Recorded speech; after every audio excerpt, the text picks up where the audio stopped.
It's pretty common that online you hear a lot of comments about, do you remember when comics used to be great? Or things were wonderful and now they're bad. As if kind of a certain era or time span, and usually it's the 90s that people gravitate to, were somehow much better for comics than what we have today. The problem is all these things are fairly subjective. If you look at it with hard data, it paints a much more fuzzy picture about who's winning and who's losing and how healthy things are. So let me go through the eras a little bit and talk about, when was it ever great or when was it the worst?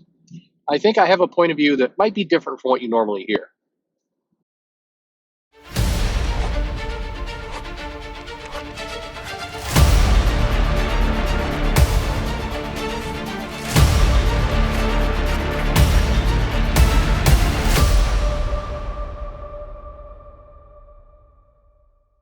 Hey, everybody, this is Perch, talking about different eras in comics and when were things great, when were things terrible.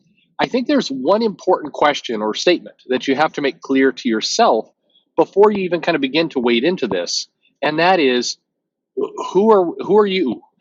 Who are you? Are you a retailer? Are you a publisher? Are you a creator? Are you a fan? Are you a reader? Do you like certain types of? Are you a reader who likes sci-fi versus, romance versus Kate books? What are you? Because that's really going to impact the answer to that question. I think that a lot of people they kind of they'll throw out when comics were best for them, and they'll assume that that's true for everyone in the entire industry. But the reality is, I don't know that there's been a time period when everything was lined up perfectly well for all people involved, where the business was good, the retailers are doing a good job, the fans are happy, like everything was perfect. I think if you're trying to go for that, everything is in alignment and everybody is happy, you're probably somewhere in the mid to late 80s is probably the era that's going to be maybe most universally in alignment, but even there, you've got some major deviations. I'd say that probably comic creators in particular probably would argue with that assessment because a lot of what happened in the 90s in terms of the image creators moving off and kind of some of the revolt and rebellion against Marvel and DC and editorial standards and everything else, it came as a result of the 80s. So what's interesting is a lot of fans will look at it and say there were amazing creators. You had your Chris Claremont and George Perez and John Byrne, and you had some amazing comics getting made by some top talent, and that's true, you did. But if you actually talk to the talent, talk to the creators, you would not hear them kind of talk lovingly about the mid to late 80s. But the other one that people often go through is they say, well, the 90s were when things were really great. But interestingly enough, you will get very kind of violent disagreement from publishers and retailers about that era, and even some fans, depending on what people are interested in. The 90s were a high turmoil period in comics. And it's easy to look back at that and go, hey, I liked when, this gave us the rise of Jim Lee and Rob Liefeld and Todd McFarlane. And we had a bunch of really kind of, art taken to the next level. And then they went off and they did their own books and it was exciting. And there were big launches and, Wizard Magazine was there and a lot of excitement.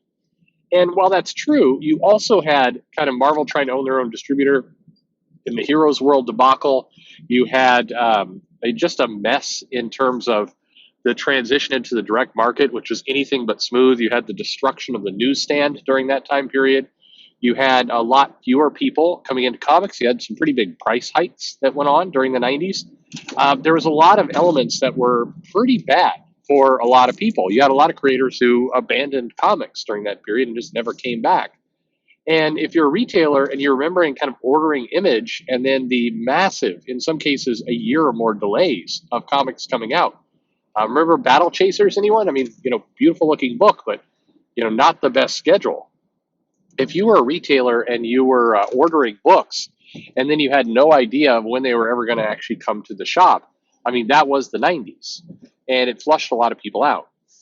You then get to the 2000s. And interestingly enough, I think that if you talk to a lot of creators, they'll identify the 2000 era as being probably a really good one because you saw kind of a higher prominence of both writers and artists. You saw Image stabilize to some extent. You saw them kind of come out of its initial origins into something that was a little bit more obviously creator friendly. Image always had their intent, but there was a change in Image. It's probably a whole other video between Image of the '90s and Image of the 2000s. You saw some pretty classic stories come out that would then later get adapted to movies. You saw the Ultimate Universe and Marvel kind of really get picked up and move somewhere. You had some very big things. You had Grant Morrison and Mark Millar coming into their own, and so there was a lot that went on in the 2000s that a lot of creators will tell you were great. Retailers kind of in the middle. I think there was a recovery from the '90s. There was starting a slow build back up. I don't think any retailer would say 2000s were amazing, but certainly after some of the absolute turmoil of the '90s, there was a sense of stability, and so that was good. A lot of fans point to 2000, that era, as being kind of the rise of social politics or the first seeds of it, and that a lot of really kind of bad comics coming out during that time period is what you got there. So it's all on your point of view. The 2010 to 2020 era, this last decade that we just exited, the publishers, in particular the big publishers, would probably point to it as being a very successful decade, a great one for comics. They made money. Now people have pointed to the numbers and going, no, actually the money went down. Yeah, but the total volume. I mean, this is where variant covers came in, and a lot of spin-offs happened, and it got to be a very publisher-friendly system, I would say, in terms of really hardening the business. You saw Marvel as fully owned by Disney, and kind of DC. You just saw a lot more prominence there. In terms of creators, you had definitely have a split decision in the 2010 to 2020. You have several creators who are new who came into comics during that time period by way of comic book news sites and other things, and they're very happy. They believe that the Bendis crew, if you will, and some of the people who came in from CBR and Newsarama, well, not Newsarama, Bleeding Cool, other places, they're very happy. But a lot of older creators, a lot of existing creators, and Chris Claremont would probably have a very different story about that decade. And a lot of kind of existing creators have very tough stories to tell. Rick Remender would have some very kind of the nature of the business pushed him to leave it and go off on his own and do his thing. And that's a glass half full, glass half empty kind of world. So I think there's not a clear cut answer. If I had a gun to my head, I would again probably say the mid to late '80s is probably the places where most people were in alignment, and you had generally happy feelings amongst a greater percentage of people.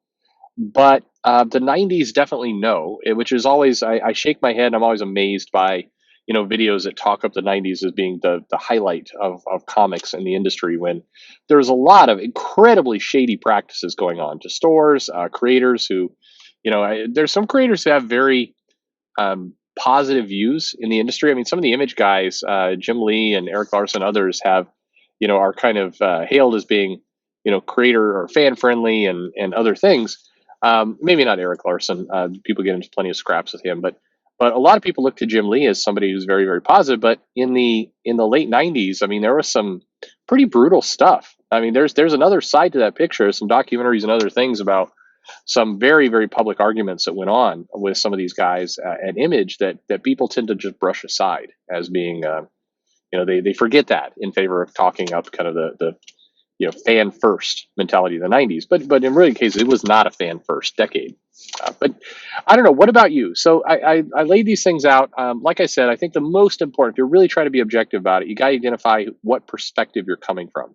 Because if you're a fan, if you're a creator, if you're a retailer, you're going to have very different answers to which decade was most successful and what was funnest, what was best in the industry.